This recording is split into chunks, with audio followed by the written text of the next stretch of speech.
Okay, Johnny Wonder here with Golf WRX. We finally connected, Fraser. Not easy, my boy, but we managed to do it. Busy week for you and a busy week for us. Yeah, it's been, you got back from Augusta, I think on Sunday night, Monday morning? Monday afternoon we flew back out. We got back in the shop, straight into the chaos. We've got Black Friday for the next 3 months straight. The golfers trying to get ready for the new season, which is great. We love it and we live for this part of the year. We really gear up for it, but scheduling becomes tough. And I'm still in California. I leave today. Been in Carlsbad, with Fujikura and I did some stuff with Cobra, and it's all fun stuff. But when I want to do a show on Monday with you, it makes it really challenging. Okay, so huge weekend, huge weekend. Any bigger. You were there. Let's talk about your experience at Augusta first before we get into his clubs. So second time for me. It's a spiritual place for me, to be honest. I always say the golf tournament's the sideshow to the star, which is the golf course. Right. And you never lose that sense when you're there. You kind of walk around the place and just in awe of the conditioning. The mounding. You walk down 11 fairway towards the green, and the mounding on that right hand side. It literally looks like they've buried a herd of elephants. It's insane. Obviously, the golf course was in spectacular shape. It was a warm week. It was a little wet, but perfect scoring condition. It really was. What? So you get there. You're there Saturday and Sunday to watch the tournament. Where did you guys camp out at? So we walked the course first. We got there early Saturday. Walked the course first. Mikey had never obviously seen it, so I wanted to kind of give him a little lay of the land, give him a feel for some of the holes before we started watching the golf. At Augusta, when you go and you watch the tournament, we all know what Augusta's like because we've seen it. So same course every year, so we know which holes are pivotal. We know that there's going to be action on 2 and 8. Amen Corner. We know 15, 16 and 18 are all pivotal holes. So you kind of camp out where there's going to be action, drop shots in 12, and eagles in 13 and 15, and someone might make a 1 or a 4 on 16. Right. That's just Augusta. We know it so well by now. So that was really the Saturday for us. One of the best things we done though was we got on the range, and when I had been there in 2015, Tiger, for the 2 days that I was there in 2015, he practiced in the exact same spot. So we got there an hour and a half before Tiger's tee time, and I said to Mike, listen, let's sit here, and I think he's going to park himself here and hit some balls.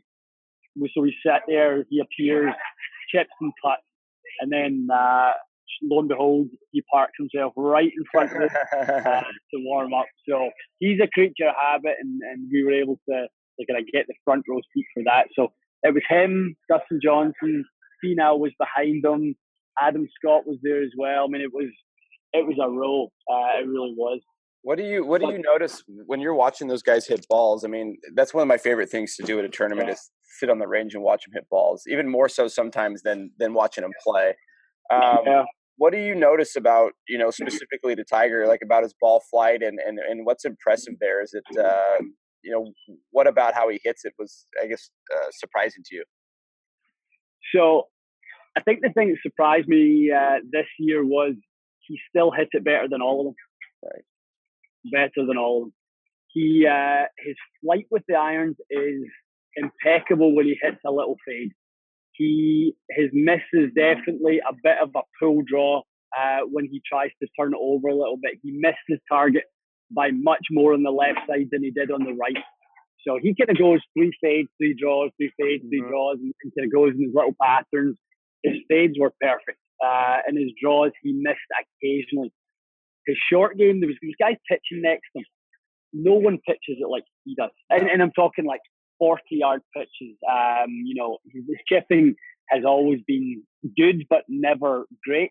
His pitching is unbelievable, which is kind of watching him, pitch like that. When it came to 18 on the last day, I wasn't as nervous as maybe I would have been had I not seen how good his short game was. And, he's laid it to that spot on 18, kind of with a view of, okay, if I have to pitch this into the middle of the green, I'm very comfortable doing that. So it was good to see. Yeah, I think the whole world kind of held its breath and kind of zapped back to 2 or 3 years ago when he was down in front of the green. But that's 100%. not. That tiger now is dead. that tiger from 2-3 years ago is not the guy we're seeing today. Well, so. his whole game, J-Dub, to be honest, was very, very, very strong. He drove it great. He had a couple of misses to the right with the driver, so he still looks like he can maybe leak it a little bit with the driver to the right. But to be honest, his game looks as good as it's been. I can't really remember a time when it was better. To be honest, looking at his ball striking and the rest. So, I think maybe you'd have to go into the mid 2000s to find the last time it was good, and that's taking into account 2013 when he had that big season with Foley. Right. He won those 5 huge events, a couple of GCs, Bay Hill Memorial, and he won some monster events that year. But I don't think his game was better than it is now.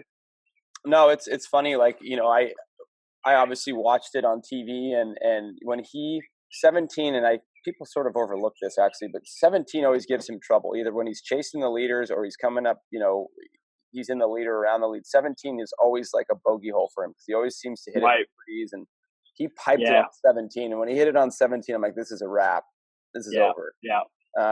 So, I was nervous. I was nervous on 18 on the tee shot, to be honest. Okay. So I could have positioned myself at the corner of the dog leg, looking down the chute to the tee. Mm-hmm. We were about 350 out from the tee, and then we were about 100 yards up to the green. And I was pretty nervous that he might hit a bit of a snappy one, just trying not to hit it in the trees. But he obviously hit a pretty decent one and was slightly blocked out with his next shot. I mean, it led to 10 yards more, and there would have been no drama. Right. That 10 yards back that he gave us a little drama because he had to obviously manufacture something. So yeah, I mean, he was clutch. He was clinical, is how I would say in that last. That's the way I'd say it too. Yeah, that was a tactician. He's a tactician. Like and he had that look in his face. To be honest, he was back in his kind of very controlled state with the way he walks, the way he controls all his movements. All that stuff was very, very controlled, and every single shot, it looked like at no point was he uncomfortable, which I love to see that.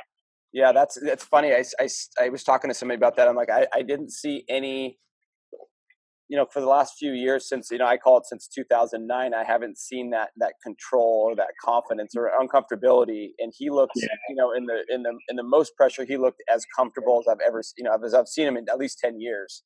Right. Under the gun. Okay, so speaking of control, let's talk about a man that's very, very, very, very specific about his equipment. So, we talk a lot about, his what he has in his bag has been talked about ad nauseum at this point. It's not an urban legend anymore. But there's some things about his bag that I want to address here with some of your point of view. So he switched. I talked to Mitsubishi. He's been working with Mitsubishi for a long time. Yeah. He switched to a 60-gram driver weight, 60-gram 3-wood, and then back to an 80 in his 5-wood. So let's address the driver really quick. So he went to a D+ Diamano whiteboard. It's at 45 inches, but it's a 60 TX. So for a guy like Tiger, besides the speed thing, going to a 60-gram shaft, that's a big deal. He's been playing really heavy, heavier shafts in his drivers for a while. What does that say? I mean, so kind of end of last year, he had been. Last year he was monkeying around a little bit, wasn't he, with his gear, and Tensei white to start the year, Tensei orange, and then he put in Diamano D+, and that was really off the back of he played around with Brooks Koepka down in Jupiter, and he had been kind of driving it okay, but even at the British Open, still wasn't comfortable with it.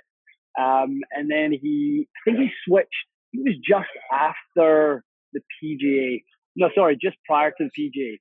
He switched into Diamano D+, and it was basically based off of he played with Koepka's driver, hit it so much better. Went back to that whiteboard feel went with an extra degree of loft because he was playing 8.5 most of the year, jumped up to 9.5.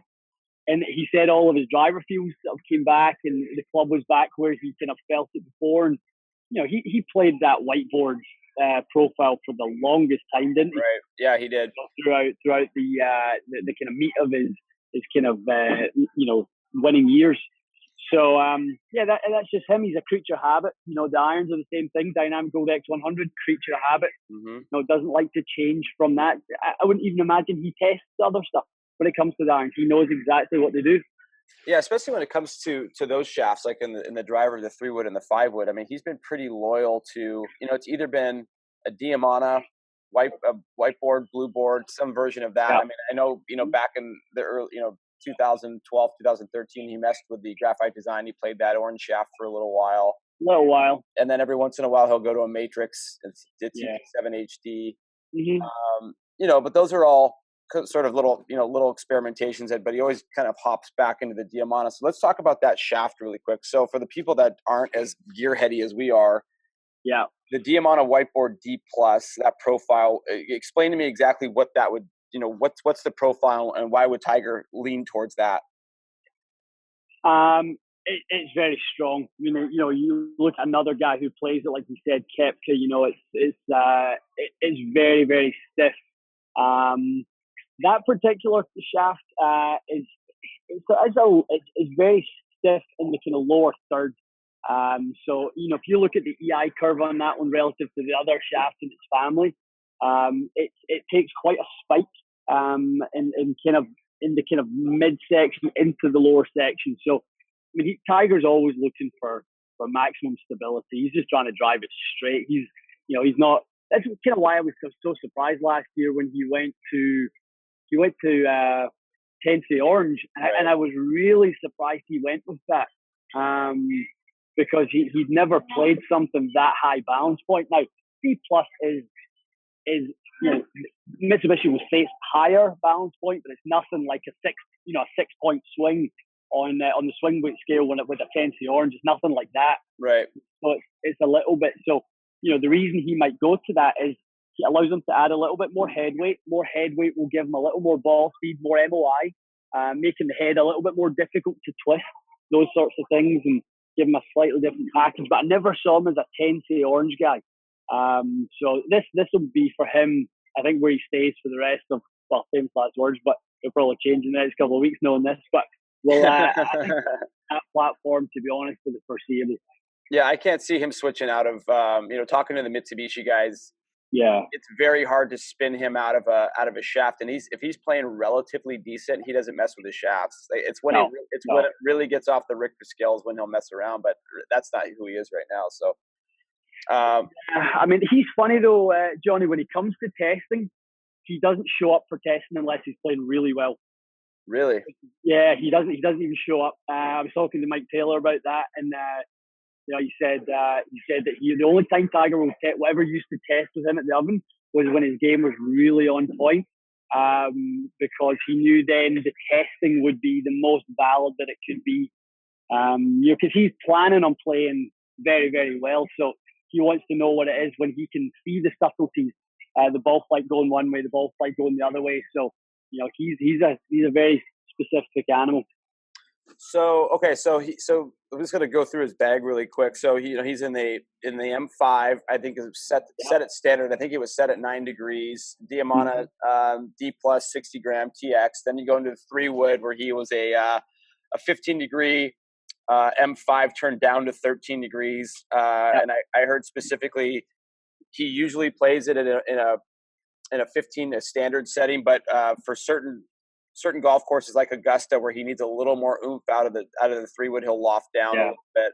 And he was in a 70 gram same shaft D+ TX Diamana whiteboard, and then a 19 degree 5-wood, which is an old school now M3. So weird to say that. And he is in an 80 gram same shaft Diamana D+ TX in that. So and then as far as his lengths for the serious gearheads, he goes 45.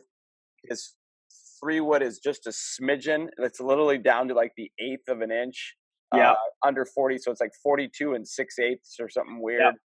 and then his 5-wood is a little shorter. I believe his 5-wood's at 41.75, right in that zone. So, and we're going to see how that bleeds into his irons as well. So let's talk a little bit about the irons. So you and I saw them firsthand. We got to hold them and look at them. There's been pictures around. We've seen all that. So let's specifically talk about the heads. Yep. So TaylorMade puts, titanium plugs behind the sweet spot of his irons, essentially. Mm-hmm. Yeah. Walk me through why.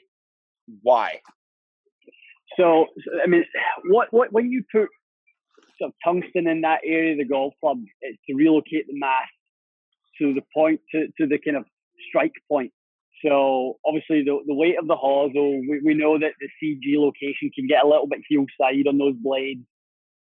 So that for him is literally just to put more mass behind the area where he's trying to strike the ball. So more solid contact, a little bit more ball speed, all that sort of stuff. Just stability really just from that. And obviously, he's gained a feel because it's something he's done for a long, long time.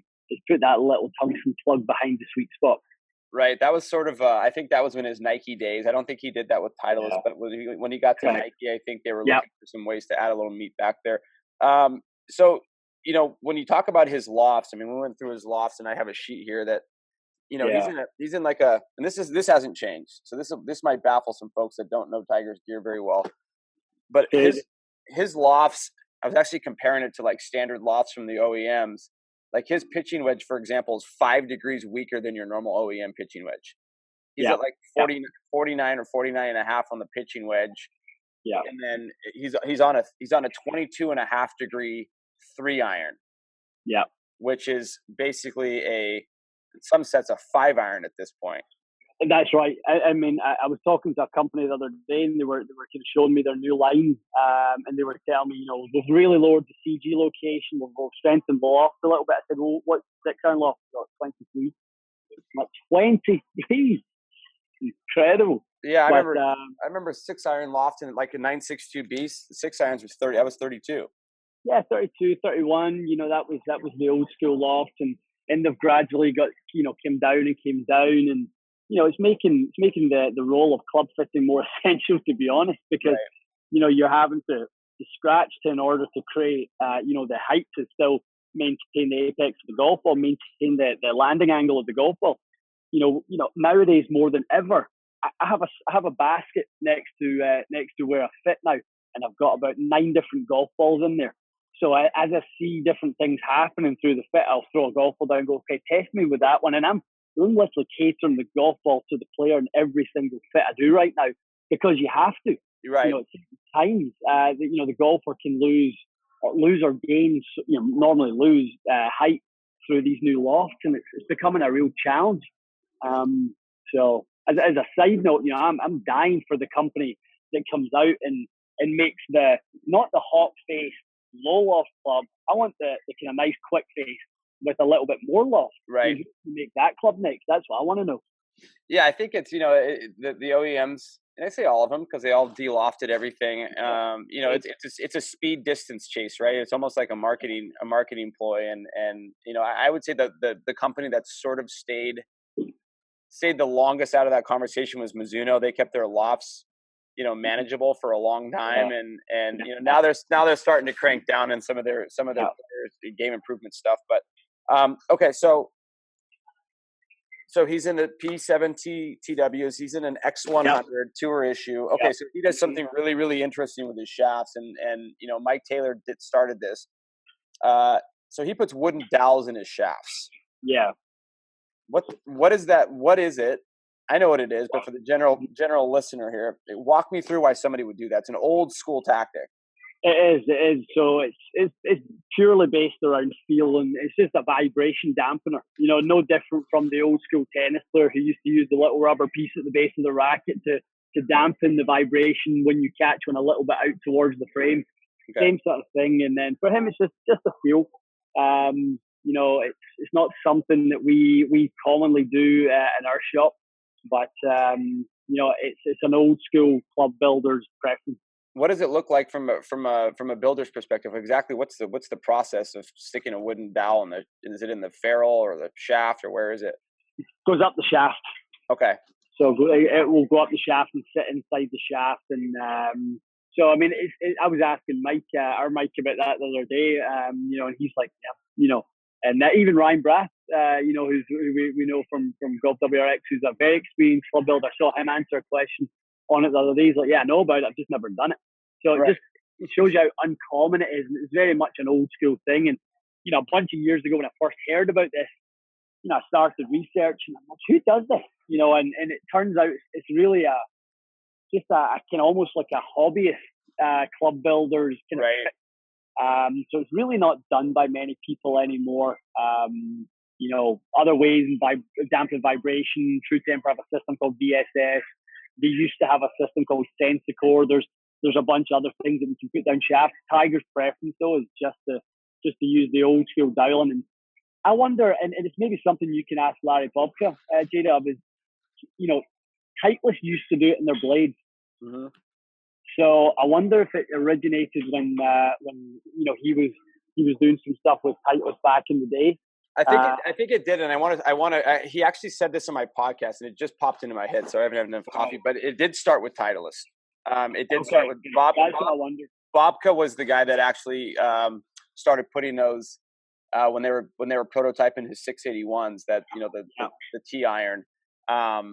He didn't do it in his Mizunos, and it was actually a trick that Bobka sort of explained to Tiger about what it did and just from a feel perspective, and he's been doing it ever since. Yeah, that's what I thought. I mean, somebody like Larry. I mean, talk about guys who really know equipment and know those little tricks of the trade where you can just change the feel subtly and make every shot feel super solid. Yeah, that sort of thing. So okay, yeah. So let's get into some of his specs. So there's one more thing I want to talk to you about in regards to his golf shafts. So he pures his shafts. Puring your shafts. And I think in the notes on his specs, it said he pures his shafts to 130 grams. So I don't even know what that exactly looks like. You would. So walk me through that. So when it comes to puring, on that front, in order for the curing to not be compromised, the process and the application not to be compromised, the club has to be pured within half an inch of finished length. Okay. So you can't take a raw 46 inch wood shaft or a raw iron shaft, pure it, then cut it to length and expect it to still play the same. So it has to be cut within half inch and then installed. So that's where the 130 gram part comes into. That's basically at his close to finished length that they're puring that iron, fairly close. So I mean, I've heard stories of Tiger testing pured clubs, non-pured clubs, and he picks out the pured club every time. So he can feel the difference, whether he sees the difference, and people will probably go, we've heard it before, but talking to even the TaylorMade guys this time about how he picked out the exact club that became his gamer set when he got the prototypes. They made him a bunch of different prototypes, and he took one look at the first three and never even hit them.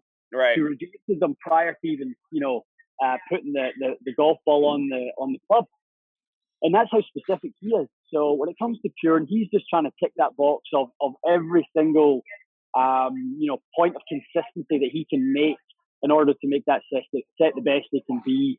So puring is just a way of making sure the shafts are there's no weaknesses in the shafts from an orientation standpoint. So when you take a shaft and you weld it, sure, there's going to be a chance of there being a stronger point, a weaker point, and he doesn't want to run the risk of having a shaft that feels slightly softer and one that feels slightly firmer. Right. So the shaft curing process takes care of that.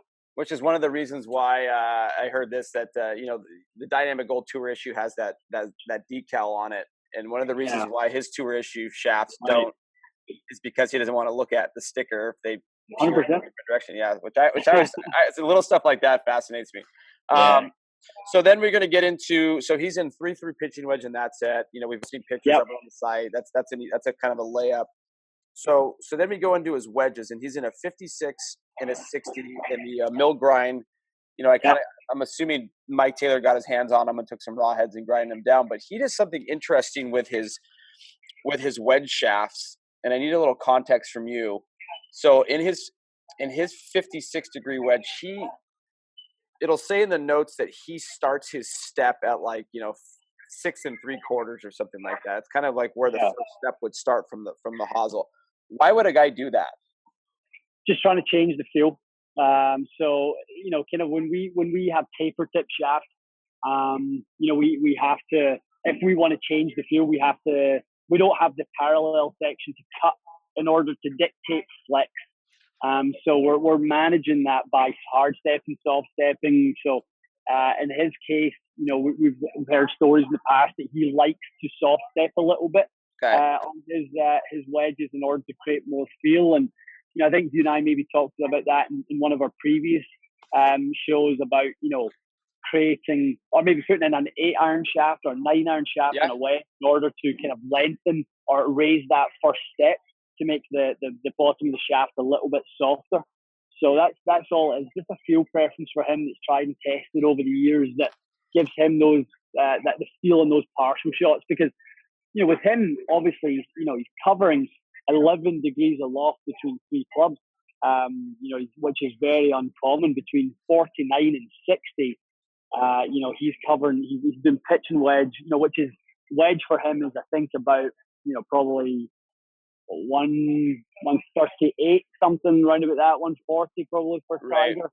And then he's got to dial that all the way back to his closest shots around the green. So he has to play such a variety of shots because his lofts are so weak. Well, let's talk about that really quick because so he does play weak lofts, but obviously his iron, and he's not the fastest guy out on tour anymore. So it's not like he's Cam Champ and he's playing weak lofts because he hits it too far. That's not his thing, but he can still manipulate the golf club to get those distances out of those irons. So 100%. Okay, so you're an experienced golfer. You played professionally. Like, what does Tiger do that's different from basically everybody in the world when it comes to de-lofting his irons? Like, he doesn't have Sergio leg, by the way. It's not that. So what does he do, in your opinion, to maximize those lofts?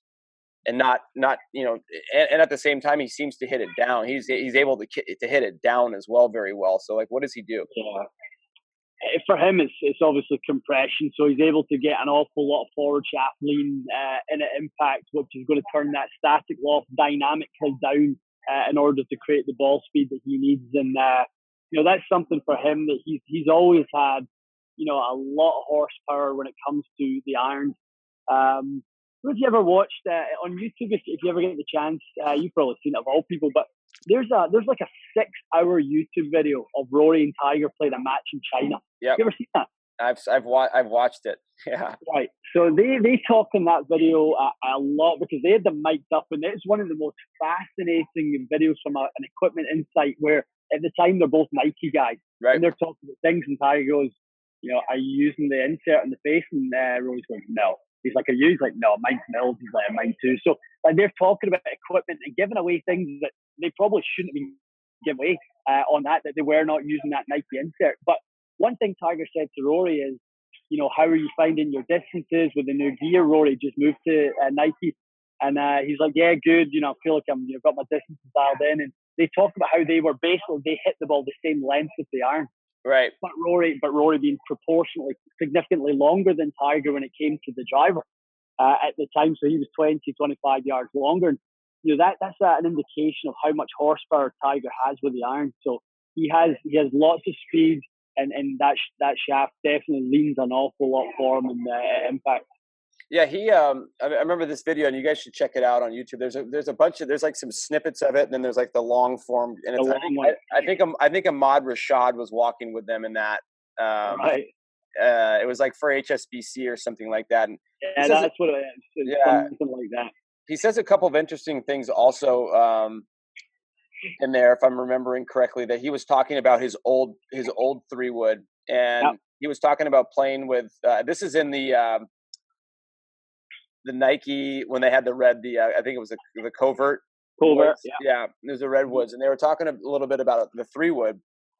And Tiger was, I think they were talking about bonded hosels versus how you adjusting to the adjustable hosel.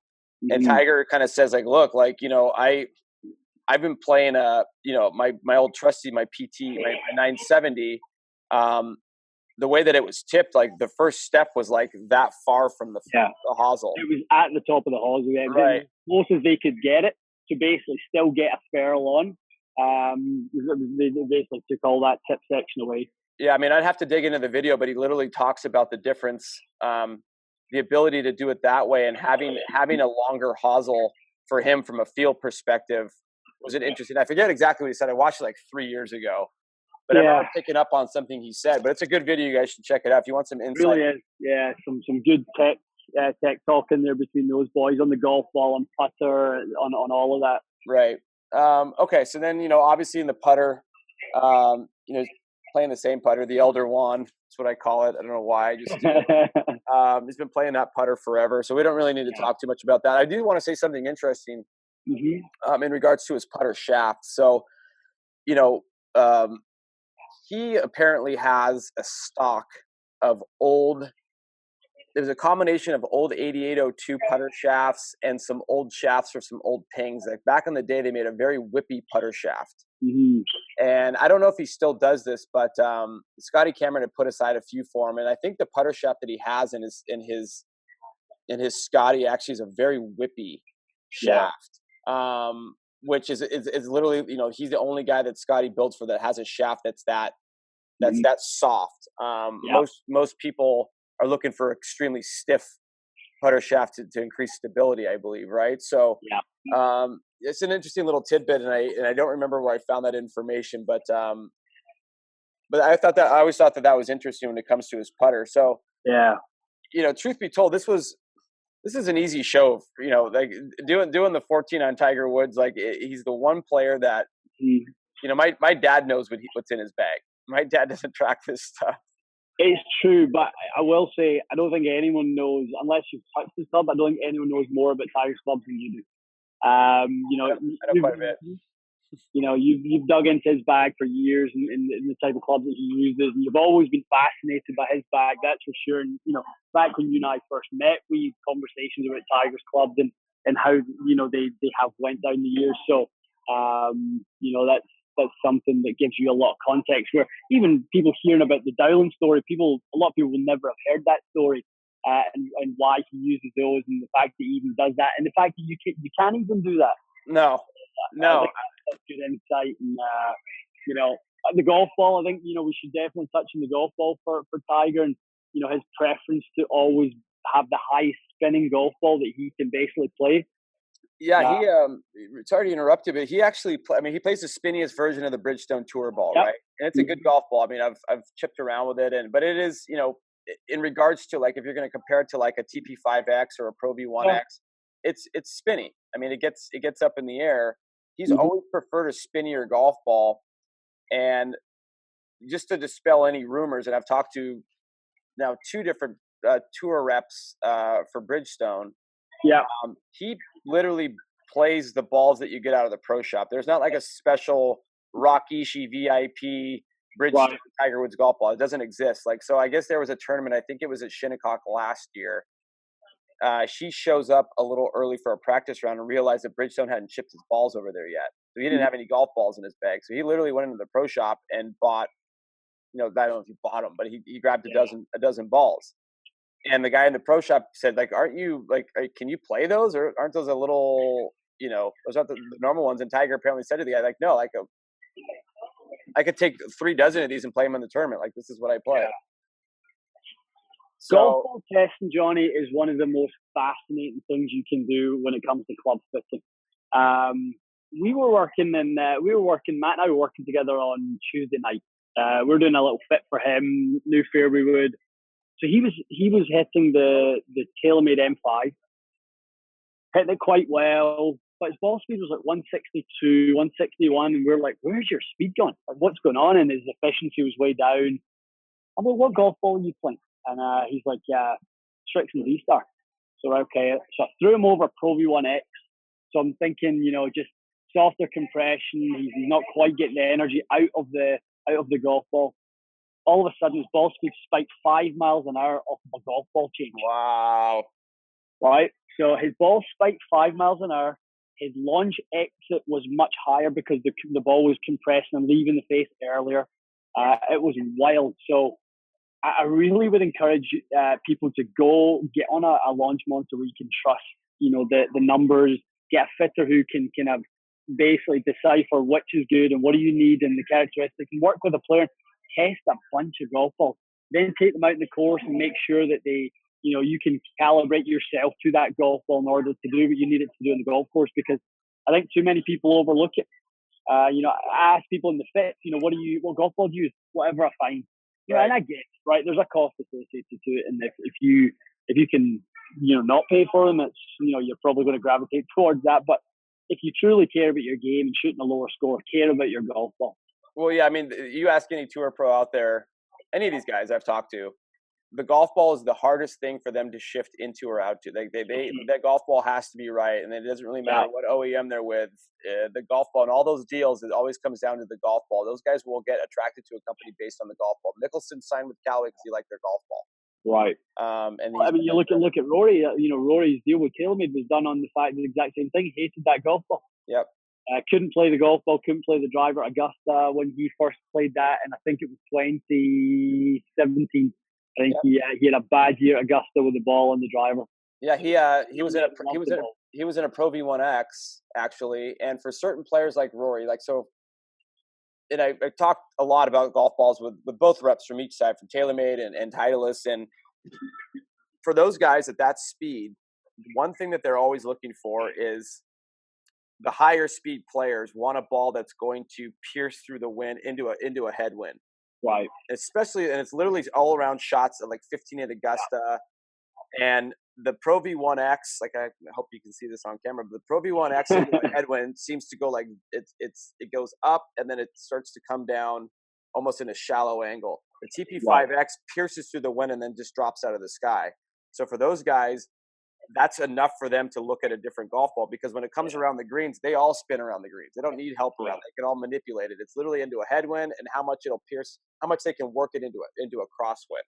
When I talked to Charlie Howell, he wants a golf ball that's not going to roll with the wind. Some guys like to hit it dead into the wind and let it drift off to the right. Charlie Howell wants to be able to hit it into a crosswind and have it still go straight. That's why the one was perfect for him.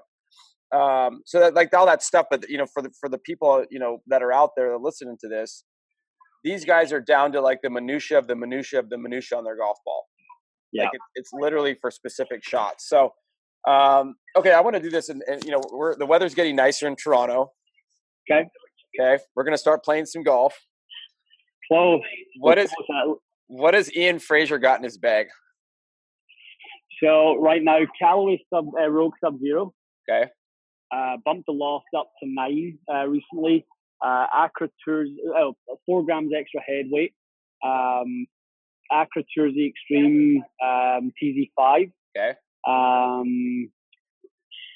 What else? I've got 3 wood. I have a 2013 I love this. X-Speed Tour. Rocket. Rocket. Absolutely love it. Can't get it out of my bag. 10C White 70 TX. I have a Callaway X2 Hot Pro hybrid, 18 degrees with a graphite design DI 95X. Okay. I'm playing currently a 919 GPX Hot Metal Pro 4 iron. Okay. And MP18 split cavities, 5 to wedge. How are you liking those? Love them. Absolutely love them. Very different ball flight for me. They definitely hit it a little bit higher than my Strickland irons from last year. And you made a shaft switch. Change. Yeah. I made a change to X100, and that definitely. And this people shake their head when they hear this. X100 will flight the ball higher for most players who are choosing that particular type of shaft. So versus C-Taper versus Project X, even versus Modus 120 TX, X100 will almost always flight it a little bit higher. And did you put any new, you still at the bottom of the bag, or are you still in the same wedges? You didn't get some Clevelands in your bag before. What are you in now? Cleveland Rotex 4. That's what I've got in the bag right now. In fact, actually, I'm kind of messing about with the pitching wedge in the Rotex 4 as well. I love it so much. Okay. I love the shape of it. It's a little smaller, less offset, straighter leading edge than the Rotex 3. Rotex 3 performed okay, but I didn't love the look of them. Too much offset, too much rounded leading edge for me. But these new ones are absolutely gorgeous. The new Clevelands, the new Clevelands remind me more of the 588s than anything they've come out with in a while. Like they look, if you set them down, they really have a good look to them. They said this is the happiest they've been with the head shape since the original 588, and that's the company are saying we really feel like we have it down right now. That's saying a lot. That was a good wedge. Yeah, still in a lot of people's bags. Yeah. I guess I'll go through my bag. I got kind of a scattered bag now. So I'm in. So I just did a little bit of testing with Cobra for this experiment that I'm doing. And the nice thing about these guys is like I don't have to play a full bag of Cobra stuff like that. You know, people have asked me like, am I on? You know, is it a Cobra stat? It's nothing like that. I mean, they're obviously supportive and that part of it's been cool, but you know. The funny thing is like where I'm probably going to land is like the drivers for sure, like the Cobra driver that I've been hitting. You know, once I get it really dialed in, I'm actually beginning to really, really fall in love with that driver and see it as one I'll hit for a long time. But I have the F9 Speedback that's set to 8 degrees, and I have a Graphite Design 80IZ X 6X. And then I have Ricky's driver. That's the Ricky driver, yeah. And I wasn't a Tensei White for a while, but it was a little too much work. This shaft seems to be a little bit, you know, easier to use, and it's softer than Tensei White. It is, and you know you can manipulate the head on the Cobra, you know, loft it down to make it a little less spinny. But I'm enjoying that. And then as far as the 3-wood's concerned, I'm in a battle with the 3-wood because I have a TaylorMade M6 that I really love the head. It feels so solid and so good. The shaft it's a Tensei White shaft. It's a little, for some reason I keep getting fit into the Tensei White, but I love that head, and it's going to be very hard. Something about that head I just love. It feels really solid and I trust it. So, but I'm messing around with the Cobra 3-wood as well. This is where it gets interesting is, you know, I have a 5-wood. I've been playing a 5-wood forever. And, you know, I'm thinking about going to like some sort of a 7-wood, so I don't know where I'm going to land with that. But, so right now I have a 5-wood. It's an old school SLDR 5-wood that I've had forever with a Pro 95. That's the one, if I had to go out and play in a tournament today, that's the one I'd throw in there. And then as far as the irons are concerned, I have, like you, I have the Pro Hot Metal, in 4 and 5, and I have a Fujikura 115 tour spec graphite shafts in those. It's stiff. And then I'm in the Cobra Forge Tech 6, 7, 8, 9 and wedge with Dynamic Gold Tour Issue S400.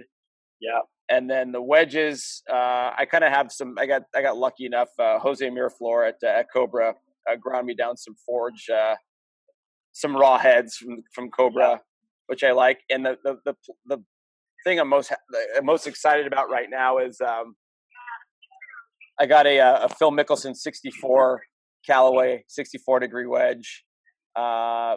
I don't remember the name of the shaft. It's a Fujikura like wedge shaft called like a CSI or a PSI or a TSI. I forget the name of it. MCI maybe. That I just got, and it's an absolute. I'm having so much fun with this 64 degree wedge. I can't even stand it. So like, what was the kind of idea with Fuji when you went with that? Was that a specific thing that it's got? Obviously, it's graphite. Yes, it's graphite. Right. So was that something that they were able to utilize the materials in order to place the weight where you needed it, in order to get it to feel the way you wanted? Yes. Is that the idea? So my understanding was like in a 64 degree wedge, it's very, you know.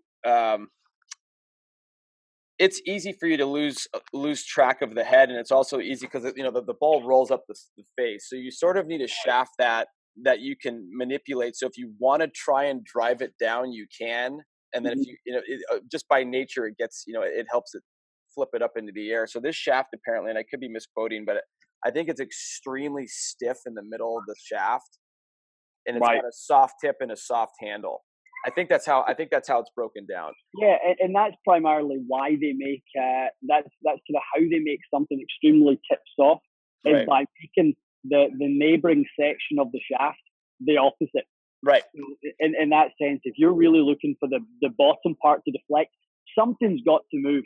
So this hunk of steel on the end of it that is the club head will place some force against the shaft, and if the materials allow, it will try to bend.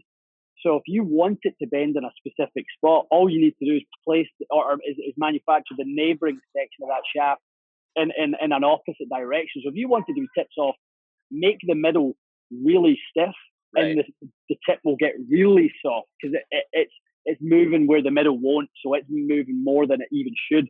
Right. Yeah. It's interesting that in this profile, and I don't even know if it's a shaft that's even out to market yet. Is But it MCI by any chance? yeah, yes, yeah, there you go. MCI, Yeah. yeah.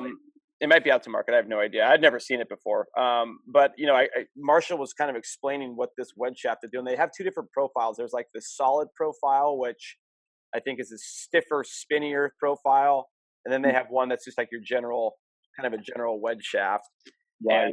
And I played around with it the last couple days while I was here, and I'm hitting some shots that around the greens that I've always kind of wanted to be able to hit with my 60 consistently without the effort. And the nice thing about having a 64 is they don't spin. It's not like you have a 64-degree wedge and all of a sudden the ball's sucking back at will. It's not what it does is it slows the ball down off the face. That's what I see. So like if you want to hit a shot, if you short side yourself, you're not having to rely on spin because the ball comes out dead and just lands like it's on a pillow. So it comes out soft and almost lazy. And Johnny, those are club fitters tricks because in actual fact, if we were to sort of time the difference of the ball exiting the club face from impact from one shaft to another, it will be in the microseconds to the point where probably the physicist or the physics analyst would probably go, yeah, you won't detect that. But what it actually is a change of feel on impact that makes you go, it's a kind of, a more of a solid feel that makes you feel like the ball's on there a little bit longer. That's purely vibration, feel traveling up the handle into the hand. Right. And to give you a feel of what you can do. So you get that feel with the 60 that feels like it stays in the club a little bit longer. You get the feel that you can do anything you want with it. Yeah. At that point. Whereas if you make that particular shaft, let's go the opposite. Let's say we're putting in a C-taper 130 wedge shaft in there. The feel difference for you, that is going to be the ball feels like it exits the club really quickly. Right. So it's not really a big difference, but you're just not feeling the shaft deflect and you're not getting that same sensation. So those are different ways, and we've talked about this a little bit in videos where we use torque in that sense to sometimes cheat the feel of the player, so we can make it feel a bit softer for them, but we can still retain the stability through the actual profile itself. Right. So things like that. And that stuff, and just a message to the folks out there listening. That's why getting fit, especially in this day and age, getting fit by somebody like Ian or TXG or any of these high end fitters, like it's becoming a necessary expense. And the more I go down this river in the golf business, I see that because it's so specific to each golfer. It's not like a basketball where anybody can pick it up and fling it into the hoop. Like it's so. Yeah. And then there's a huge difference between playing with a set that's for you and playing with a set that'll just work. It's a huge difference, and there's a direct correlation between your score and how your clubs are fit for you. 100%. It's an investment in your improvement. That's what it is for sure, and it's the fastest route to you getting a lower score. Yeah, it really. I mean, we all want you to have the best technical swing that you can possibly have. We want your mechanics to be sound. But you can leave a club fitting session instantly better. You can't always say that with a lesson, because sometimes the coach might have to be honest with you and go, listen, this is going to be a process. This might take 8 to 10 weeks for these changes to bed in. No club fitter is going to tell you that you're gonna have to work really hard at these. It should be better pretty much straight away. Well, yeah, I mean, and I can relate that back to the Quest to Qualify thing I'm working on. I had to throw my ego to the side because I don't have time to really grind on my swing and rebuild it the way I want to. I don't have enough time at 45 days. So what I found is finding parts of my bag where I can find some ease of use in my bag. So like sticking like the Mizuno, the Hot Metal Pro 5 and 6 because they're just mindless clubs you can hit, and I got a graphite shaft in there that was easy to get up in the air, and trying to find forgiveness wherever I can find it, without even any reference to whether or not they're the sexiest thing or the tour issue thing I could throw in my bag. You and I obviously have access to a lot of stuff. Right. Like, at this point, I want stuff that's mindless. Like, I want stuff I can just go out there, play, and I know it's, even if I hit it a little bit off the toe, it's still going to fly to the number. And I was not that guy 10 years ago. Like, I would play a set of, I want the Tiger irons. I want this, regardless of how I'm playing. So, as I get older, I get wiser. And I think you've got a purpose now in terms of, you're shooting for the qualifier, and you've got something that is directly related to shooting the lowest score you can get. I never sort of, argue with somebody who says, I just want to play that set of irons. I want to play the Tiger irons because I just want to play. Fine. It's your money, and I'll help you get them the best that they can possibly get them. I'm not going to be here and be preachy and tell you that you shouldn't do that and you're not good enough. That's all. Golf is not, it's not your job. It's your thing, your hobby that you enjoy. So if that's what you want to do, knock yourself out. Right. But you're doing it for a lower score. You're you're trying to qualify for this thing. So at that point, performance is the primary and everything else is the secondary. Right. So we'll see. We got 45 days. We got a lot of work to do, but I'm excited. Like, this is part of the experiment where at least we're hitting a lot of balls and playing more. And well, you're traveling a bunch, but at least now the weather changing here is going to give us the opportunity to get on the golf course and start to tune this stuff. It's one, like we always say, it's one thing seeing it in the fitting environment. What does it do in the golf course? Right. Once you get it out there, how does it translate into functional golf and putting you in play and, taking care of your misses and making sure that the damage is not severe when you hit that, weak shot that's in the bag. Everyone's got that. So I think once we can get out together and kind of take a look at how your equipment's performing on the golf course, we're going to get a lot more answers in the next kind of 6 weeks. Well, 6 weeks, I would say, prior to the tournament. Right. Well, more traveling for me. I got to hop on a plane and head home today. So I'm glad we got this in, and apologies to everybody for having this be a little bit late, but it is Tiger. I figured everybody would be okay with us getting this done on Friday. And but next week we'll be back on the horse next week in a normal fashion. So I think let's try and get together. I think Tuesday. I think Monday Matt's still on vacation, so let's try and get together Tuesday to get our little our next episode in. A little more what's in the bag, a little more 14, and I'll shave and comb my hair this time. All right. All right. That's the latest episode of the 14 guys. TXG Golf WRX. Want to thank everybody for tuning in. This show's been kind of a happy support. Yeah, it's been a happy accident. I think we've kind of wanted to do this for a while, and it's got a nice following. So I'm excited about it. All right, Ian. I'll see you in a couple days. All right, buddy. Bye. Thanks, buddy.